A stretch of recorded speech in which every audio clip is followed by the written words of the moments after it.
بسم الله الرحمن الرحيم إن الحمد لله نحمده ونستعينه ونستغفره ونعوذ بالله من شرور أنفسنا ومن سيئات أعمالنا من يهده الله فلا مضل له ومن يضلله فلا هادي له ونشهد أن لا إله إلا الله وحده لا شريك له ونشهد أن محمدا عبده ورسوله أما بعد السلام عليكم ورحمة الله تعالى وبركاته. Islom qarzni o'z vaqtida ado etishni farz darajasidagi mas'uliyat deb biladi. Qodir bo'lib turib inson qarzini berishlikka, bermasdan cho'zib yurishligi zulm deyiladi. Payg'ambarimiz sollallohu alayhi vasallam aytadilar: "Mutlul g'aniy zulmun." Boyning cho'zib yurishi zulmdir. Ya'ni shu qarzini uzib qo'yishlikka yarasha puli bor, berib qo'ysa bo'ladi, lekin bermay yuribdi. Mana shu odam zulm qilayotgan bo'ladi. Boyning qarzini to'lamasdan cho'zib yurishligi zulmdir. Abu Hurayra roziyallohu anhudan rivoyat qilingan hadisda Rasululloh aytadilar: "Xoyrun nasi ahsanuhum qadoan." Odamlarning eng yaxshisi qarzini chiroyli ado qiladiganidir. Hop, insonchilik, zarurat uchun qarz bo'ldi. Xullas qarz bo'ldi. Imkon bo'ldimi, darrov uzishlik kerak.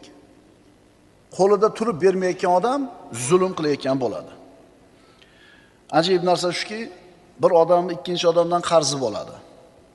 Haligi haqdor odam badavlat odam bo'ladi. Shu qarzdan qutulib olsin deb turib, zakot chiqaradigan payt kelgan bo'lsa, haligi qarzdorni chaqiradi-da, qo'liga zakotini beradi. Mana endi do'ppisini osmonga irg'itib, Allohga hamdlar aytib uzib olishning o'rniga haligi qarzdor haqdordan zakotini olib turib, nima deydi? Sizdan ham zaril joyi bor edi, hoji aka deydi. O'zi do'ppini osmonga irg'itib, Allohga hamd aytib, shap olib turib, mana oldim zakotingizni, menga o'tdi.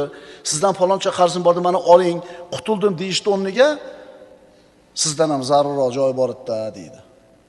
Demak, bu odamning o'zi asli qarzini uzishga niyati yo'q. O'zi shu paytgacha nimaga qarzini uzolmay yuribdi ekan? Demak, niyati yo'q edi ekanda, shuning uchun Alloh unga nima qilmayapti? Qarzini uzishga yordam bermayapti.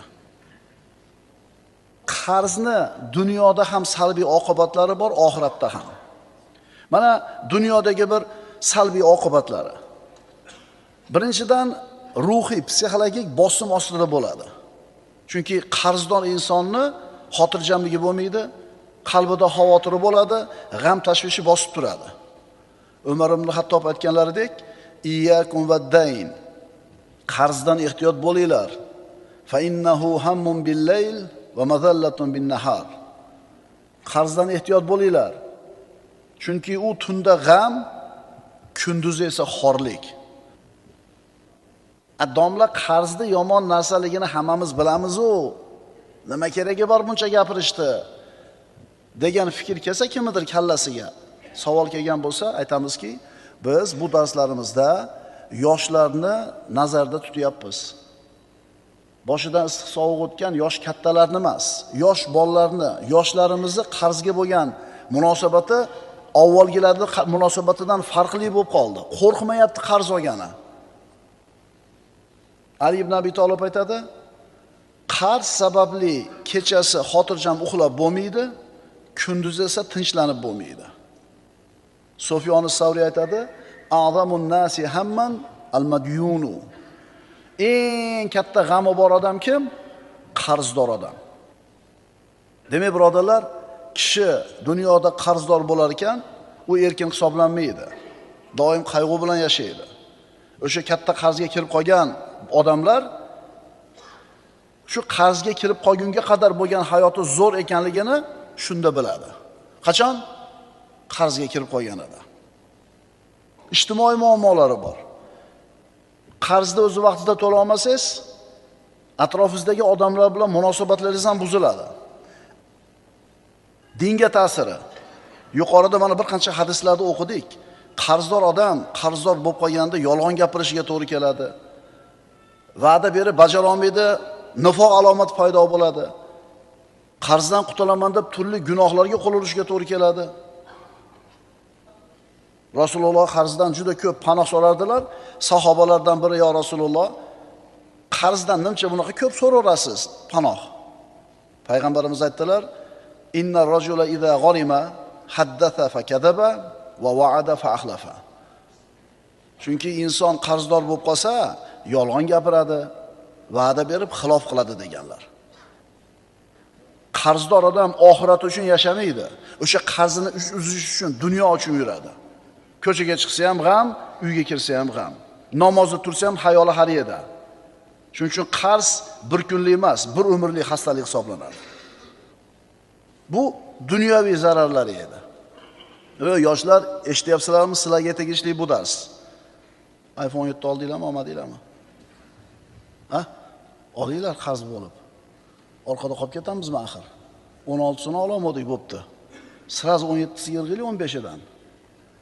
O'sha sizga o'sha narsani nasiyaga, qarzga olishni tavsiya qilayotgan ulfatingizdan uzoqroq yuring. Bir gap bo'lar, alov deydi. Qayerdan bo'ladi bir gap? Uyingda moling bormi, qo'ying bormi sotib beradigan nima bor? Oyliging o'zi bir cheklangan bo'lsa, senga nima keragi bor unaqa bir hashammi? Palonchilar olgan bo'lsa, ular 30 yil, 40 yillik biznesmenlar, ularga bo'laveradi. Ko'rpangga qarab. Endi mana shu qarzni oxiratdagi salbiy oqibatlari. Hatto shahid bo'lgan inson ham o'zini maqom martabasiga yetishdan mana shu qarzi sababli to'xtatib turiladi. Payg'ambarimiz sollallohu alayhi vasallamning shafoatiga ham monelik qilishi bor bu narsani. Ba'zi ulamolar shahid odam o'zini maqomiga yetishidan qarzi sababli to'xtatib turgan bo'lsa, endi bu yoqdagi odamlar payg'ambarimizning shafoatiga ham mana shu qarzi sababli yeta olmay turishi mumkinligini aytishadi. Qarzi bor odamga payg'ambarimiz alayhisolatu vassalam janoza o'qishdan boshlatganlar. Sollu ala sohibikum, o'zingizlar o'qib qo'yinglar birodaringlarga deb qo'yar edi. Oxiratdagi zararlaridan inson dunyoda qarzini uzmasdan oxiratga ketgan bo'lsa, vafot etgan bo'lsa, u kunda oldi-berdi muomalalar pul bilan hal bo'lmaydi. Savoblar bilan, gunohlar bilan hal qilinadi. Payg'ambarimiz aytadilar: "Man mata va alayhi dinarun aw dirhamun qudiya min hasanatihi laysa thamma dinarun va la dirhamun." Kim bir dinor yoki bir dirham qarzi bo'lgan holda vafot etsa, uni qarzi u yoqda oxiratda dinor va dirham bo'lmagani uchun hasanotlari bilan to'lanadi. Zaruratsiz qarzdorlikdan ogohlantiryapmiz. Qo'limizda pul bo'ladi, bo'lmaydi, har xil holatda bo'lamiz. Fe'lan qarz olishlikka zarurat tug'ilib qoladi. U boshqa masala. Biz qaytarayotgan qarz hasham uchun, zeb ziynat uchun, hoy-havas uchun olinayotgan qarzni aytyapmiz. Zaruratsiz qarzdorlik. G'arb olamini qarasanglar, ularning jamiyati kredit degan narsani ustiga qurilgan. Kreditna istoriya deydi. Odamlar ana shu kredit madaniyati tarqagan yurtlarda keraksiz, kerakmassiz mayda-chuyda narsalarni ham kreditga olishga odatlanib qolgan. Bu tizim, bu sistema kredit tarixiga asoslanadi. Ya'ni odam qancha ko'p qarz olsa va uni yaxshi to'lasa, mavqei, jamiyatdagi mavqei shunchalik yaxshi bo'lib ko'rinaveradi. Lekin baribir o'sha kreditga pul olganlar, kreditning kartasi bo'lganlar doim qarzda bo'ladi.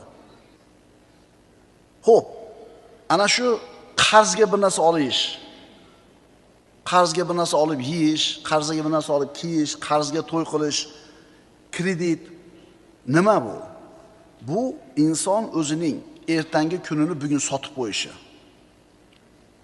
Kredit yoki qarzga olingan mana shu buyumlar hali toppagan pulini sarflab qo'yishi.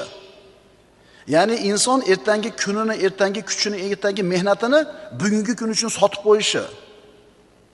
Siz hali ertangi kun yashaysizmi, yo'qmi, uni sotib qo'ydingiz. Amir al-Mu'minin Umar ibn Xattob roziyallohu anhudan o'g'li bir kuni pul so'radi. Xalifaning qo'lida puli yo'q. Xazinachidan so'rab turmaylikmi, keyingi oyligingizning hisobidan? Bo'pti, bor so'ra dedi. Borib turib xazinachiga aytdi. Otami keyingi oyligini hisobidan, keyingi maoshini hisobidan menga pul berib turasiz ekan dedi.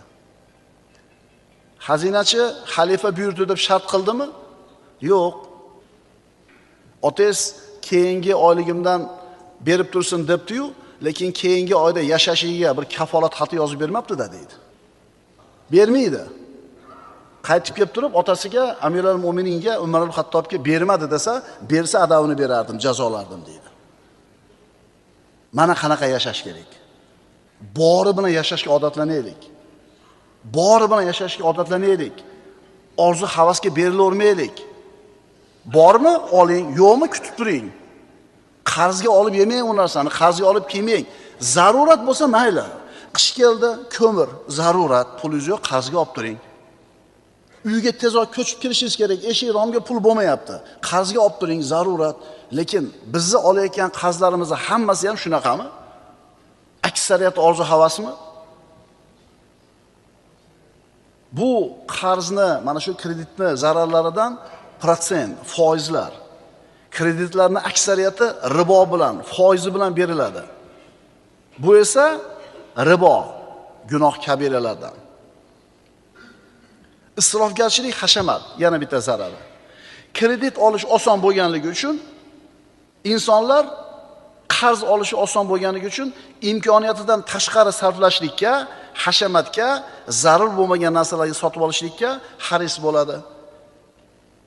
Agar shu qarz olish qiyin bo'lsa, qarzga birov pul bermasa yoki buyum bermasa, sabr qil, majbur yashaydi. Shu yerda bir mulohaza bor. Mana ko'chada mashinada ketyapsiz, ayrim ishxonalarni, ayrim maktablarni oldida haligi nasiya savdo qiladigan odamlar 2 portur, 3 portur bitovo texnikani tushirib qo'yadi. Keyin shu korxonada yoki maktabda ishlayotgan ishchilar chiqadida nasiya ekan, oyga 1000 so'mdan berib uzib olaman ekan deb turib olishadi. Ko'rasizlar, nasiya savdo halol bo'laveradi. Lekin o'sha yerda bir ajoyib narsa, nasiyaga olayotgan odam xuddi bekarga olayotgandek olaveradi. Keyin so'rasiz, shu narsa kerakmi senga desiz, to'lamay qolganda aytadi, kerak emas ekan deydi. O'tgan safar darsimizni reklama bilan Odam alayhisalom jannatdan chiqib ketganini aytdimmi? Reklamani ishi siz uchun umuman kerak bo'lmagan narsani sizga kerak ekanligiga ishontirish. Usiz hayotingiz hayotmas ekanligiga ishontirish reklamani ishi. Otamiz Odam alayhisalomga jannatda hech narsa kerak emas edi. Shayton kelib aytdi: "Robbilar bilasizlarmi, bu daraxtdan nimaga man qildi? Sizlarni ikkalovinglarni farishta bo'lib olishinglarni xohlamadi. Sizlarni abadiy hayot kechirishinglarni xohlamadi. Sizlarga bitmas tuganmas mulk beradigan daraxtni ko'rsataymi?" dedi. Jannatda Odam alayhisalomga farishta bo'lishda nima keragi bor? Umuman kerak emas. Yemaydi, ichmaydi, erkak ayolli yo'q. Ikkinchisi, abadiy hayot. Shunda ham jannatda edi.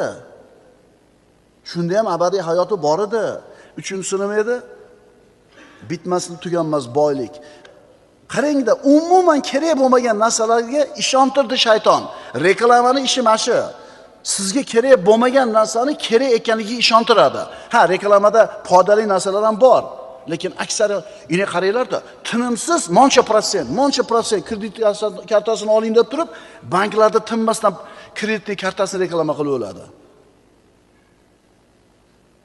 Avval aytganimizdek, o'sha nasiyaga, kreditga olayotgan buyumi odam savol berish kerak o'ziga.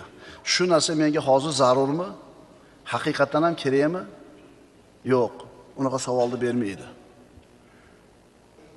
Qarzni, kreditni zararlaridan daromadning katta qismi qarzini to'lashga sarf bo'lib turadi, o'zini moliyaviy erkinligini yo'qotadi. Shuning uchun g'arbda odam ishsiz qolsa, hamma narsasini yo'qotib qo'yish xavfi bor. Chunki bank mashinasini ham, uyini ham, boshqa narsasini ham shunday tortib qo'yadi. O'shuning uchun ishdan haydaldimi, ko'chada qoldi degani. Tuppa-tuzuk odam ishdan chiqsa, daromad manbaidan ajralsa bo'ldi, ko'chada qoladi. Birodarlar, naqd pulga yashash bilan qarzga, nasiyaga yashashning farqi bor. Shar'iy holati: naqd pulga yashasangiz, shubhangiz yo'q, ribodan uzoqsiz, barakangiz bor. Nasiyaga, qarzga yashasangiz, ribo xatari bor, baraka yo'q. Moliyaviy holat: naqd bo'lsa, boringizni sarflaysiz. Moliyaviy barqarorlik bor. Nasiyaga yashasangiz, topmagan pulingizni sarflaysiz. Ruhiy holati. Naqd xotirjamlik, osoyishtalik, stressni yo'qligi, tinch uyqu. Nasiya qarshi doim tashvish, stress, xotirjamlik yo'qolishi. Sarfarajat. Naqd pulni sarflasangiz, tejab ishlatasiz. Imkonga qarab ishlatasiz. Nasiyaga, qarzga, kreditga sarflasangiz-chi, isrofga moyillik bo'ladi. Imkoniyatdan tashqari sarflashlar bo'ladi. Nasiyaga olsa, xuddi bekarga olayotgandek olaveradi qo'rqmasdan. Erkinlik. Naqd shaxsiy va moliyaviy erkinlik degani, nasiya degani shaxsiy va moliyaviy bog'liqlik degani. Birodarlar, naqd pulga kun kechirish insonni qanoatli qiladi, tejamkor qiladi. Allohga tavakkul qiluvchilardan bo'lishni o'rgatadi. Allohga tavakkul qilib yashashni o'rgatadi. Bu esa ayni dinimiz targ'ib qilgan turmush tarzi.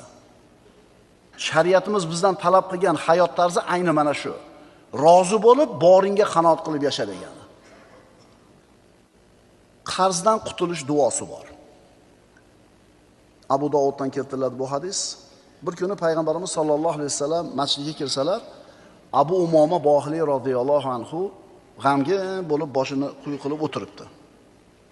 Payg'ambarimiz: "Ey Abu Umoma, sizga nima bo'ldi? Mana shu holatda ko'p ko'ryapman sizni masjidda. Namozdan tashqari vaqtda." "Ya Rasululloh, g'amlarim ko'p, qarzlarim ko'p" dedi. Payg'ambarimiz aytdilar: "Men sizga bir duo o'rgataymi? Agar uni aytsangiz, Alloh g'amlaringizni ketkazadi, qarzlaringizni to'laydi." Payg'ambarimiz aytdilar: "Ertalab, kechqurun shunday deng. Allohumma inni a'udhu bika minal hammi wal hazan va a'udhu bika minal ajzi wal kasal va a'udhu bika minal jubni wal bukhl va a'udhu bika min g'alabati dayni va qahri rijal." Parvardigor, men sendan g'am va qayg'udan panoh tilayman. Ojizlik va dangasalikdan panoh tilayman. Baxillik va qo'rqoqlikdan panoh tilayman. Qarzning g'olib kelishidan va odamlarning zulmidan panoh tilayman. Abu Umoma roziyallohu anhu aytadiki, men shunday qildim, Alloh g'amlarimni ketkizdi va qarzlarimni to'ladi. Biz ham shu duoni yozib olamiz va qog'ozga yodlab olamiz. 3 kun, 4 kun, 5 kun o'qiymiz, keyin to'xtatib qo'yamiz. 3 marta, 4 marta qilgan, u yerda qarasa yo'q. Ey, siz 2 marta o'qib qo'ysangizlar problema hal bo'lib qolmaydi. Siz ana shu payg'ambarimizning so'ziga iymoningiz komil bo'lib, mana shu ishni davomiy qilasiz. Alloh iltifot qilsa, xohlasa, ijobat qilib qarzlaringizni uzadi. Imom Buxoriy va Muslimda Oysha roziyallohu anhodan rivoyat qilingan hadisda aytiladi, payg'ambarimiz aytar ekanlar: "Parvardigor, men sendan qabr azobidan panoh tilayman, Masih Dajjal fitnasidan panoh tilayman, hayot va mamot fitnasidan panoh tilayman. Ey Allohim, men sendan gunohdan va qarzdan panoh tilayman." Qarzga bee'tibor bo'lgan birodarim, qarz olishni rejalashtirib turgan birodarim, zaruratsiz qarz olmoqchi bo'lib turgan birodarim, kuniga rozi bo'lmasdan kattaroq yeyman, kattaroq ichaman, riskovat qilmasam bo'lib ketmayman ekan deb qarzga kirmoqchi bo'lib turgan birodarim, bilib qo'y. Avvalambor bu ishingdan Alloh rozi bo'lmaydi. Shuni o'zi seni qarzdan qaytarish kerak. Qarz seni xotirjamligingni, vaqtingni, sog'ligingni, asabingni, tinchligingni, halovatingni olib qo'yadi. Qarz seni boshingni egib qo'yadi. Boshqalarga muhtoj qilib qo'yadi. Qarz seni xorlikka, zulmga duchor qiladi. Shuning uchun zaruratsiz qarz olishdan uzoq bo'l. Haqiqiy ehtiyojlaringni aniqlab ol. O'zingning imkoniyating doirasida sarf qilishga odatlan. Halol rizq topishlikka, isrofdan saqlanishga harakat qil. Qarzga shoshilma. Orzu-havaslarda tiyib, sabr qanoat bilan yashashga intil. Qarzdan saqlan. Imkoning yo'qmi? Qarzga botib restoranda katta to'y qilma. Chunki to'yni ertasi ham bor. Esingdan chiqmasin, qarz o'g'il bolani ishini orqaga tortadi. O'g'il bolani shijoatini, g'ayratini so'ndiradi. Alloh azza va jalla kuniga rozi bo'lib yashashlikka hammamizga tavfiq bersin. Taqdir qilgan rizqiga ko'nib rozi bo'lib yashayotgan bandalardan bo'lishimizga, yashashimizga Alloh taolo o'zi tavfiq bergan bo'lsin. Parvardigor bizni haloling bilan haromdan behojat qil, fazl-u karaming bilan o'zingdan boshqalarga muhtoj qilmagin. أقول قولي هذا وأستغفر الله لي ولكم إن الله وملائكته يصلون على النبي يا أيها الذين آمنوا صلوا عليه وسلموا تسليما والسلام عليكم ورحمة الله تعالى وبركاته